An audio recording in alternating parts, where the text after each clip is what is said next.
Okay, hello, it's Paul Green here from the business community, doing another one of our regular Spotlight On, where we get to find a little bit about the business journey of a particular individual, and that particular individual is Mark Costa from Pixuma. Good morning, Mark. Morning. So we're just going to pick his brains and find out what makes him tick, and then later on he's going to share some top tips from his experience. So Mark, do you want to introduce yourself to start off with and let people know who you are and what you do? Yeah, hopefully you can hear me above the fan running on my computer, which has been playing up this morning, and now it's deciding to run at 1,000 revs. My name is Mark Costa. I'm from Pixuma, experienced graphic designers. I've been running Pixuma now for 7 years, since 2014, and do everything to do with graphic design. So that could be anything really that I tend to say to people, anything that's sort of printed flat or on a screen, we can probably help with, but we tend to do a lot of branding and logos and design for print, and I've got a lot of history of doing magazines as well. Obviously, we can also do infographics and exhibition materials and websites and that sort of thing as well. Okay, excellent. So you said you started Pixuma in 2014. So what was the journey that led you there, and what had you make that leap of faith in that year? I think I've always wanted to work on my own, start my own business. Really not entirely sure how I was going to do it, or what I was going to do, but I think it was in my mind for decades probably. I had a few aborted attempts of trying to do something, and it didn't quite work, and I was sort of a bit half-assed ways of doing things. And then around 2012, 2013, I think I started, well, I'll do this properly, let's do this properly. And I started putting the brand of Pixuma together, set up my first own website, and started networking through connection with joining the FSB initially. And I felt that it was working quite well. While I was doing that, I was working full time. I had a plan. I'm generally quite a cautious person, to say the least. So I had a plan of a couple of years of building up client work on the side, and doing that in small hours and all that sort of thing into the night. I was warned that would send me mad, and I think they were probably right if it had gone down that track, to be honest. So what I did in the end was I've been networking for about a year. I had some confidence in what I was doing, and then I had a really bad week at work, IT issues, all sorts of things, and I'd started to see sort of control from my side. And I thought, why can't we just do this? Why can't we just do that? I was getting frustrated with stuff. And I put the word out I wanted to get 3 days a week for sort of a 9-month maternity cover or something like that. That'd give me a bit of space. What actually happened was it was a 3-month, 40 hours a week, permanent, full-time contract at Barclaycard. Being a studio manager, I can't remember, it's about 7 or 8 people, never actually been doing any management before. So it was a real leap. But it gave me a lot of experience in that side of things, and most importantly, really, at the point at which I decided to leave employment, my partner Jo, she just supported me on that and said, because obviously I had my doubts, should I do it or should I not? And she just said, well, if you're not going to do it now, when are you going to do it? So it's got all this experience you've built up, and you're not you've still got plenty of time to do this and build something out of it. So her support was key, and did the contract. They extended it a little bit, and then I started Pixuma properly from that point, really, and took on clients slowly over time. Okay, so I ask people on these calls, what's your why? What sort of like gets you out of bed each morning and drives you to fight the good fight? So what would you say is your why? Yeah, it's an interesting one, and I'd like to thank Jackie Sherman for help in this side of things, because there's a coaching system for working with finding your why, because I think it's quite tricky to look at it from the inside out. But through doing so, it made me realise a few things, and I'd always known from a young age that I sort of like to do problem solving, and also found that I realized that I'd always tried to do things, especially mundane tasks, really more efficiently. Now, some would probably call this working smarter, not harder, but I like to think of it as a practical sort of laziness, really. Why expend more energy than needed to get the best result? And my earliest memory of that is when I was about, I don't know, about 7 or 8. I'm not entirely sure. My memory for those sort of things is not great. But we was around at my dad's aunt's house because the patio had flooded for some reason. We were trying to sort of clean it out with bowls and buckets and whatever else. And my dad at one point just turned to me and said, well, you're good at this sort of thing. Can you come up with a better system of doing this, more efficient? And I remember feeling quite proud at that point that, you know, he was looking to me for help. I was only, like I say, 6 or 7 years old or whatever. But he'd recognized something in me that I hadn't at that point, which was that I was a sort of creative problem solver. I've been doing this stuff.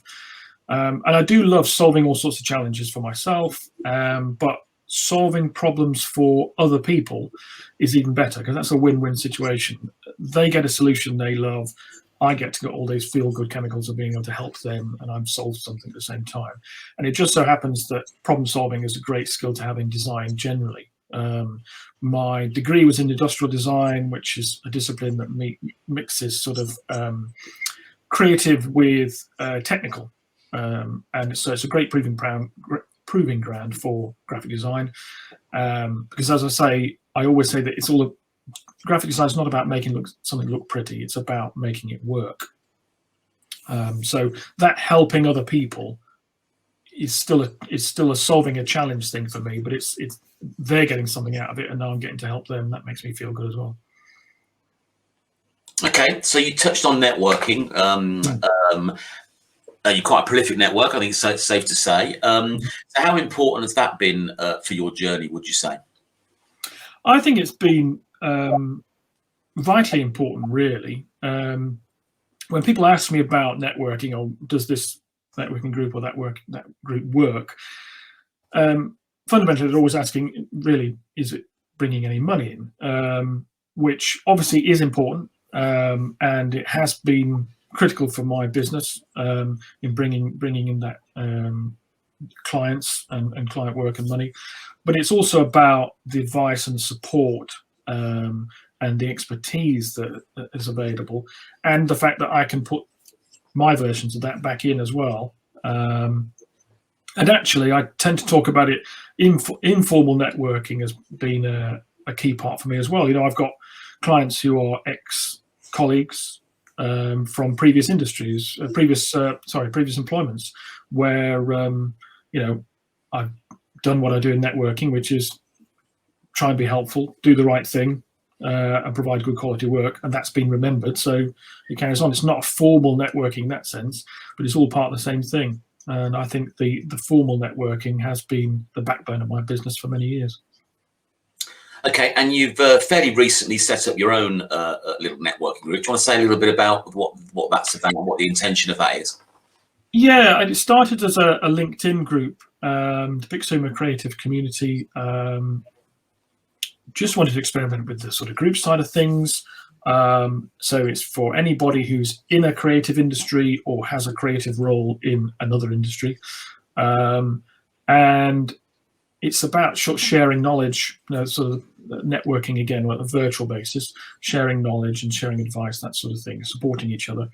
But we also, quite early days, started an actual meeting, a Zoom meeting, and we do that once a month as well. And again, it's just the people. What I find is quite interesting is that there is a school of thought with some people in terms of networking is that they don't want to network with other people in the same industry, and there's a risk, and you know, it's competition, etc., etc. It's a bit of a facetious statement from me, but I always say I don't believe in competition. There's always room for collaboration, all sorts of things. And the Pixuma Creative Community meetings have proven that. You know, we sometimes have several photographers or several copywriters, and everyone says how much they enjoy that. Talking to people in the same industry, the people who understand the problems that they have, and that sort of thing. So yeah, that's worked quite nicely. Okay, you've got someone who'd like to come along to that. So if you want to get in touch with, Jamie, yeah, absolutely. Jamie, yeah. know how he can join in. Yeah, Glad I brought it up. So, I think that's absolutely right. I think, it is good sort of like bounce off, let's call them competitors for now. Like you say, I know you've collaborated with other graphic designers. Absolutely, yeah. And I think it's, it's worthwhile doing that. I mean, my industry is the electronics industry, and we used to network, have trade events with our competitors and share war stories and stuff like that. So I think it's always useful to bring, similar minds together. And just sort of like see what can come of it. So no, good idea, very good idea.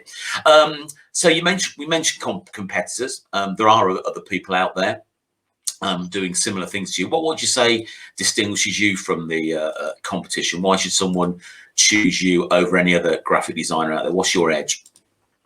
Yeah, there's a few things potentially there. I think other people have mentioned to me that they recognise that I'm always looking onwards to the next improvement that I can make, either systems and processes that save me time or get a better result or more efficient, all of which benefits my customers in the long term anyway, because I'm more organised in that sense. And I think I'm quite good with the project management side of things, which not every creative person is. I think there's also areas where I directly try and improve the way that I work with my customers as well. I'm always looking for new angles to sort of improve things. One example is the client portal system I'm setting up on my website currently. So all my clients are going to get a portal where all of their invoices, all of their previous work, all the stock images we've licensed for them are all in one place. And I don't think, my guess is that you have to get to quite a large agency size, physical agency size, before you get that sort of thing from most. I don't think it's unique to me exactly, but I don't think all agencies and freelancers necessarily challenge their customers enough. One of the key Pixuma principles from my website is putting my customers first. So I'll ask them why they think they need something. And if I don't think it's a good idea, then I potentially will I'll tell them so, even if that's potential that I lose the project. In fact, actually recently had a client who wanted me to do a particular project, and I queried with them about what was involved, and I didn't think they were going to get the outcome they thought they were going to do, because there's more complications involved. And so I felt they were going to be wasting their money. So basically, it didn't sort of turn it down, but I just said, are you sure you want to do this? And it gave them food for thought, and they've gone away and thought about it. So that project's on hold. It may not happen. But I think it's important to point that out rather than just take somebody's money. And it's that ethics side of thing, I think, that is, again, not necessarily unique, but I think I have a strong set of ethics for stuff of how to treat my customers. There's a couple of quick stories about that. One is I met a print broker many years ago. The first time I met him, and he told me quite proudly how he had been approached to do a website for his client for some reason, and he purchased a WordPress theme for a couple £100 or less, charged them a couple of grand, made out that he had written created the whole website for them, and he was really pleased about that. And I thought that was a terrible thing to be doing. So as a comparison to that, during the pandemic, I reviewed one of the retainers for one of my clients, and realized that most of the work had been covered already. So I just voluntarily gave them a month for free and voluntarily halved their subscription from that point forward. I just feel that, I believe in establishing long-term relationships, and you can't do that if you're ripping people off in the short term or trying to get the short-term gain, like the print broker guy that I mentioned. Yeah, I think it's about fairness, isn't it? It's about doing the right thing. And that's going to, add to your credibility, particularly with that client. And then, hopefully telling the story, it gives people an idea of, what you're about. I mean, the client portal is a great godsend, because it'll save calls from me asking you to send me artwork because I can't remember where I've filed it. At least now I've got one place to go, and it's all going to be under there. So it's going to save you a lot of time as well. So no, that's a really yeah. I mean, it's a win-win. I'm always looking for those win-win situations, really. Yeah, something where there are occasions where, more often than not, it was logos. If I do something logo for somebody, then I give them all the files they need, all the versions and that sort of stuff. But then they might not think about needing a white version logo, or somebody might ask them for an EPS 2 years later, and they might say to me, "Oh, have you got that?" and I've already sent it to them, which is fine. But now I can just say, well, it's on your portal. Yeah. More actually, I hope that they'd realise that's where it is, and they might go there. Of course, I'm still going to get those inquiries, and I'll still send them the stuff. It's no problem. But I think by having some central point, I think makes more sense, and it's more useful for them and helpful for me as well. No, absolutely. No, hopefully that'll be a great addition, another sort of like edge you've got. Because as you said, yeah, it might be something that bigger agencies do, but I'm not aware of the smaller design agencies that offer that sort of facility. So yeah, good luck with that. So we're still in the pandemic, hopefully with light at the end of the tunnel. Where we can get back to whatever normal looks like. So that's obviously been the biggest challenge, I guess, for most businesses in the last year or so. Outside of that, Mark, what would you say has been the biggest challenge for your business since you started? I think everything's a challenge, frankly. The whole idea is that it's a continuing challenge with different things. But I suppose I was thinking about achieving some level of financial stability, I think, and predictability has been hard work. That's a big challenge to get to that point. I love running my own business, but in all honesty, I'm not quite where I would have hoped to be perhaps at this stage. But then I think probably because I was perhaps a bit unrealistic about how hard work it was to build to this stage already. And I have to look back at all the stuff that we have achieved. And we have a level of financial stability and predictability. And the only income into the house comes through Pixuma. So it's that I'm particularly proud of. But it's hard work. Getting to that point, you have to do a lot of the right things for a long time, and it builds up. And I'm proud that we've managed to come through this so far, this pandemic, relatively unscathed because of that, which I think is something to be proud of as well. Although, I have said a lot of it has to do with luck and timing. There are some people in some very poorly affected business sectors, which I'm lucky not to be in. But I think there is also the work I've done to get to this point, building a stable business, getting a good reputation, having a good bank of reliable and good clients who pay well and pay on time and appreciate what we're doing and keep coming back. This has helped. This has all been helped enormously by all the networking. Obviously, I do a lot of stuff through the business community, and that's been a huge part of that as well. And of course, from the advice that you've given me over the years as my coach as well, of course. Checks in the post, Mark. It's funny, I've just finished reading a book called Business for Punks, which is by one of the co-founders of the Brewdog Brewery. Yeah. It's quite interesting. And one of the things that he basically dismisses is taking advice from people. That their premise has been, well, let's just do it ourselves, cross those bridges when we come to it, work it out ourselves. You don't need a business coach, you don't need this, that, and the other. Also, that they're not a big fan of business plans. They think they can be a waste of time, putting things. So it's quite an interesting. Some of it is I agree with, but it's quite interesting their viewpoint and some of the radical things they've done in their business, and you can't fault it. It's gone from 0 to I think sort of 50 million turnover in 20 years or something. Whenever they were founded, so there's obviously something they're doing right. Yes, it is. I don't think there's a bit of hindsight with these things, isn't there? They could have easily made all those decisions and never been heard of.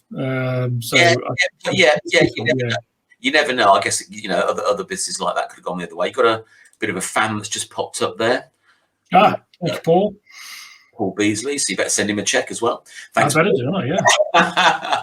So we're reviewing the Brewdog book at one of the business book clubs that I go to tonight. So I'm interested to see what people's views on that. I think one of the chaps, which I didn't particularly like, sort of said networking is for fools.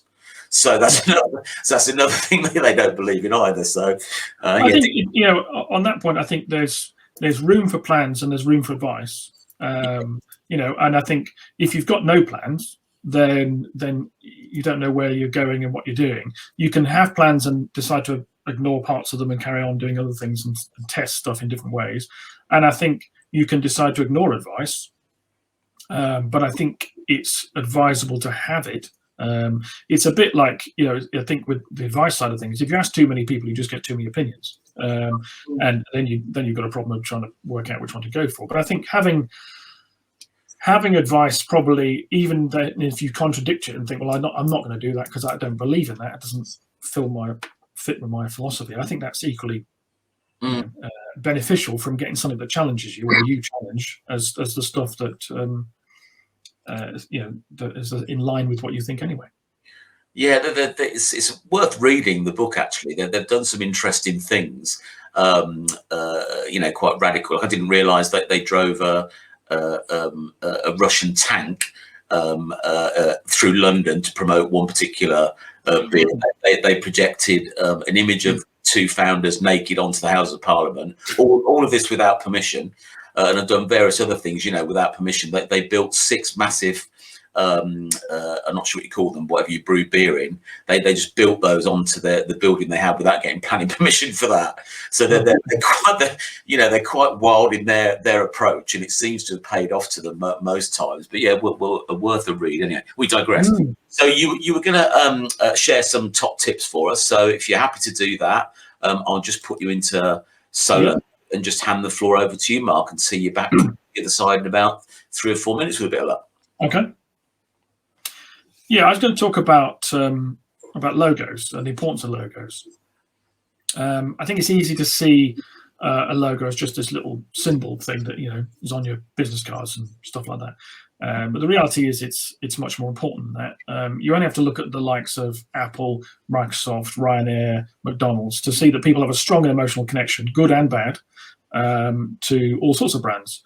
And this connection is fired off when you see the logo. That's the connection you make. It's the keystone of the brand. It holds it all together.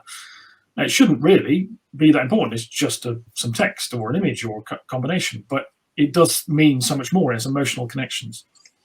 So I just want to talk about the 5 things that your logo should be. Most important of all, number 1, is it should be a vector.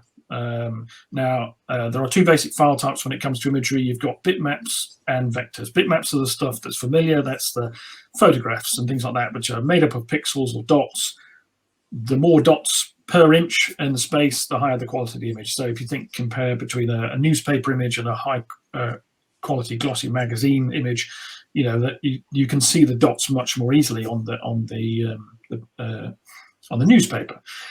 But the problem is, it doesn't matter how high res your image is. Eventually, if you blow it up to a certain size, it's going to pixelate and blur, and the quality is going to fall. So vector files, on the other hand, are made of maths. They're really just a set of instructions for creating all the shapes and coded instructions for drawing each line and the curves. The end result is that they can be scaled to any size, and they will remain perfectly sharp. Now, that means they're perfect for logos, illustrations, infographics, that sort of thing. You can't do photographs with it, so that they're only suitable for certain things, but they are perfect for that sort of stuff. And it means that it's going to be much more versatile. So, second thing is, your logo realistically should be simple. If you look at the big brands, they really do simplify their logos right down. And a simple logo is much more likely to reproduce well, no matter what size or medium. It should work in black and white, and ideally, in my view, it should be designed in black and white initially. And a simple logo is easier to remember, easier to associate with, becomes more memorable, and you don't have so many other technical problems with it at certain sizes. Third thing it should be is appropriate. So that doesn't mean you have to say what you do. In fact, mostly it's better not to do that. It gets complicated, but it does need to be appropriate. You don't want to look like a small arts and craft company if you're a global finance corporate, and vice versa. Number 4, it should be enduring. So some logos of very established brands haven't changed in decades or at all. Many have become simpler over time because it makes sense to do so, but they've just tweaked it, they've evolved it. So if you take a look at Shell, for example, they started off with a photograph of a shell, which would have its own problems. But once they created this simple shell graphic, this image, they stuck with it for the best part of 60 years. They've tweaked it here and there, but it is recognizable from the original. And this also relates to the idea that you don't have to say, or generally not a good idea, to have a logo that says what you do unless it can be done simply and cleanly. They don't sell shells. It's got no relation to, as far as I'm aware, to what they do at all. And your logo won't endure if you have to completely redesign it every time you expand your business in a different direction or add a new service. And finally, number 5, versatile. So this is where the vector file comes in. This is where the simplicity comes in. It should work as an embroidered logo. It should work as a tiny web icon. It should work on a huge billboard. And simplicity and the vector file will help you get this, make it work in all these different environments. So the 5 things are: a vector file is the most important. Keep it simple. Make sure it's appropriate. Should be an enduring thing, should be changing every 5 minutes, and it should be versatile. And if you're not convinced the bad logo could affect your business, I would suggest just doing a Google search for logo design fails or bad logo design. You'll get some absolute howlers. Okay, good advice there. I think you know my logo story way back when I started, and I just sort of needed something, went to one of these online things where you pay whatever it is, $20 or something like that. Found this logo, you know, you did a little bit of editing yourself and then download it, and then you know, got the business cards done or whatever and started using it on the website. Then went to an exhibition, looked at to the end of the room, and there's my logo, inverted commas, on someone else's banner. So, you know, it just, of all the thousands of logos that either of us could have chosen, we both happened to be in Northamptonshire choosing the same logo. And because this particular business has got to pull up banners with it all on and stuff like that, then I sort of had to yield and go away from it. So yeah, there's pitfalls if you try and do it yourself, I think.